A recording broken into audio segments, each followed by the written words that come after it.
Rocket League is a ridiculous premise that delivers in a way that is completely fun and unexpected.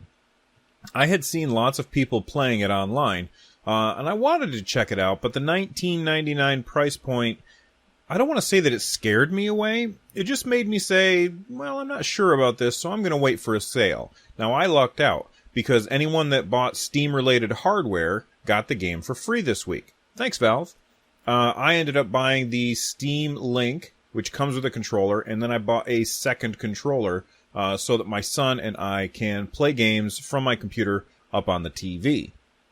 And so I got Rocket League and what was the other game? Oh, Portal 2, which I had on the Xbox 360, but I never played on the PC. So, win for me.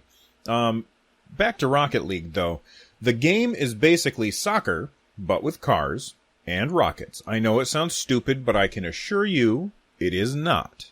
The matches are 5 minutes long. About 7 if you take into account all the instant replays and whatnot. There is a giant ball, and you have to push the ball into the goal. The game has modes for 1v1 all the way up to 4v4, which they call Chaos Mode, I believe. I've played exclusively on 3v3, and I really love it.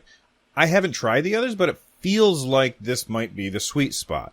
I don't know if the if the arena is bigger when you go to 4v4. I think it might need to be with adding 2 more people to the game. The game also features split-screen multiplayer, up to 4-way split screen. So if you want to have some couch co-op, you can.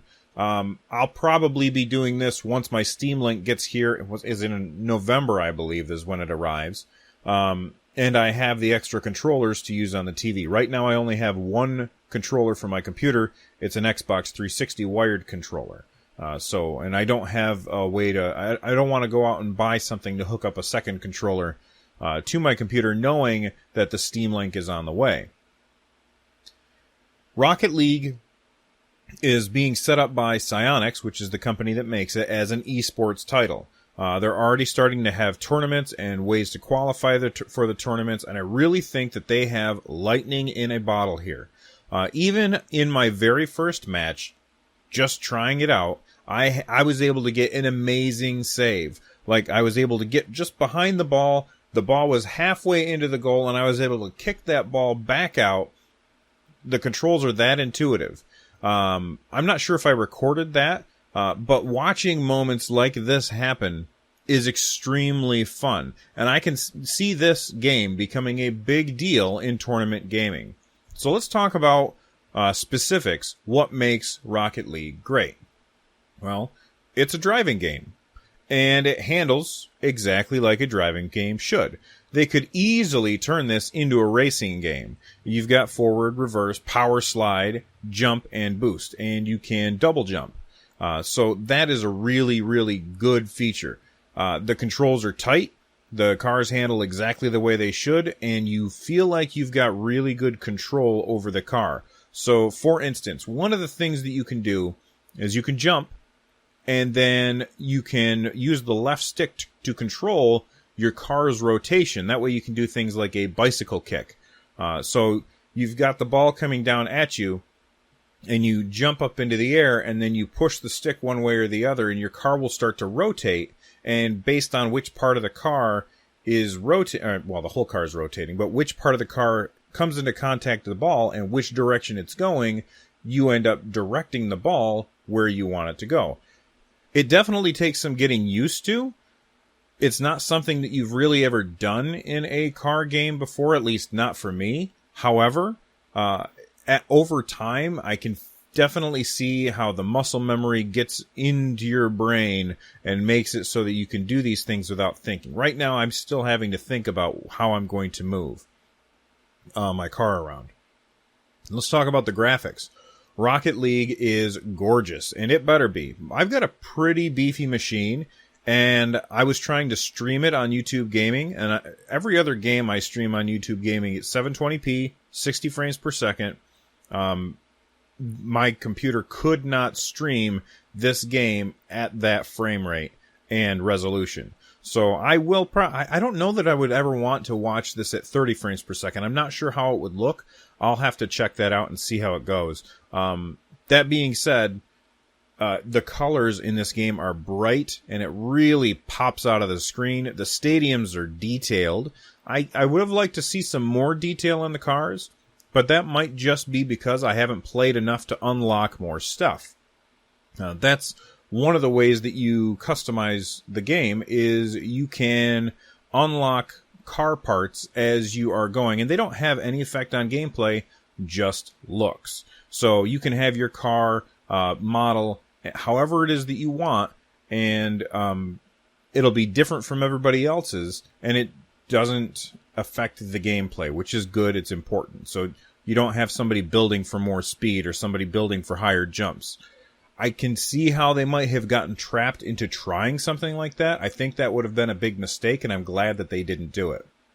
Speaking of the cars, they resemble Matchbox cars more than real cars, and I love this.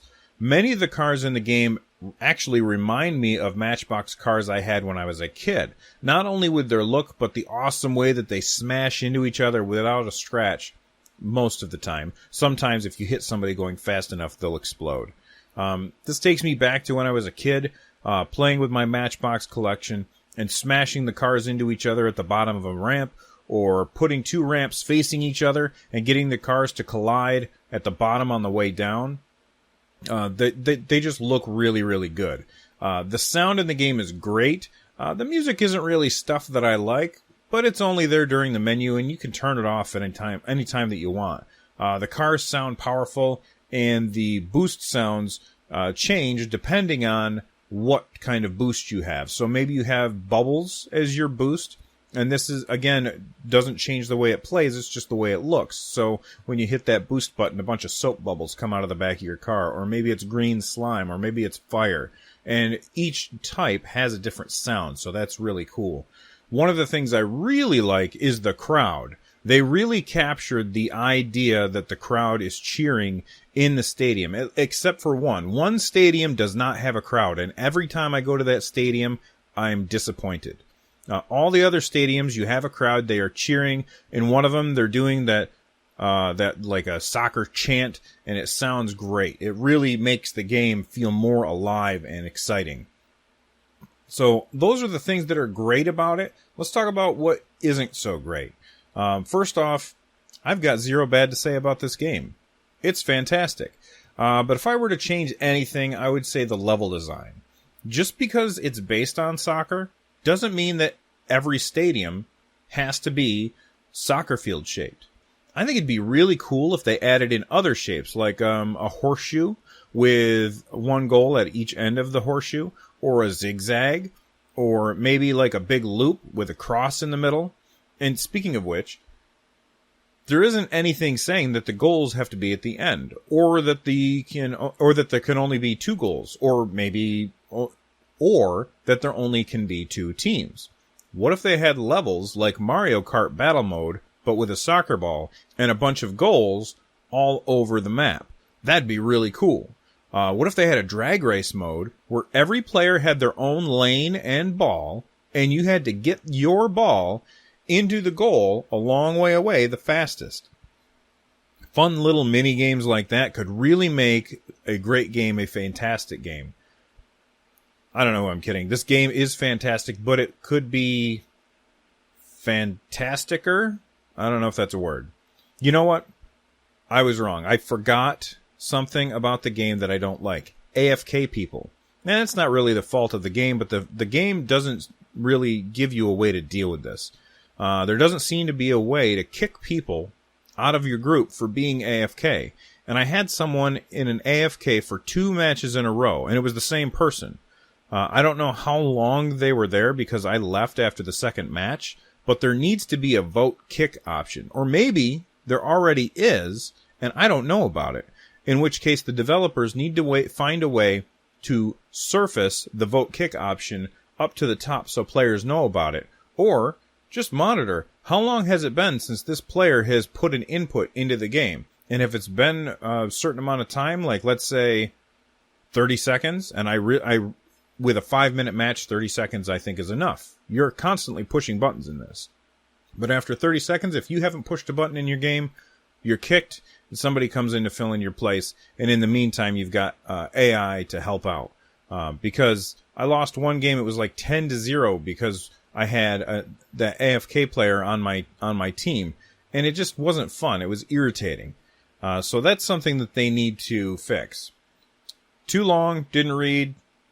If you want to look at the TLDR of this game is awesome. Go out and buy it right now. I didn't mention that it is for the PC through Steam. Also, you can get it on the PS4. And what's really cool about that is that the game is actually, the multiplayer is actually cross-platform. So when I'm playing, I could be playing with people on a PS4 or people on a PC.